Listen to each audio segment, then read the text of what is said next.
fully committed to the stock market, right? They haven't moved money out of bonds, they've moved it out of cash. Is 15,000 over the next couple of weeks and months going to mean anything to investors?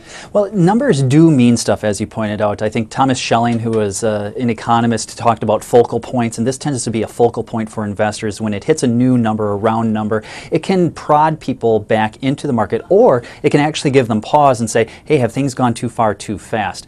I tend to be of the opinion that there's some firm foundation to the markets here, and that I would expect investors will very slowly continue this slow migration that we've seen over the last few months back into riskier assets. And when do we see really a full-fledged move from treasuries into stocks, or don't we? I don't think that we will, mainly because a lot of the data suggests that people have been sitting in cash and cash equivalents and then slowly moving out into riskier assets, both on the fixed income side and onto the equity side. But there's still going to be, I think, a fundamental demand for treasuries. Maybe not as much as what we saw, and I'm actually somewhat hoping that we see people continuing to move out of the money markets and into some of the longer term equity and fixed income area.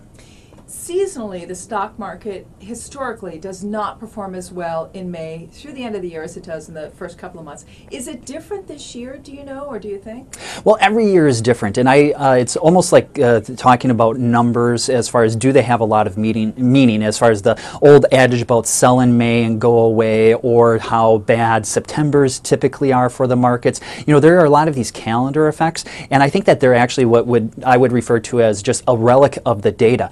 Some month has to be the worst. Some period of time on the calendar has to be the worst period for stocks, and it just so happens that it is the May and the summer doldrums. I don't think the equity markets are going to necessarily take a breather for the summer months. Big reason why is if you look over the last 3 years, we've always had some extraordinary factors built into it, whether or not it was part of the recovery from the financial crisis, which was stalling out, the tsunami in Japan, the debt ceiling debate. There was always some catalyst that caused the problems, and I just don't see the catalyst right now.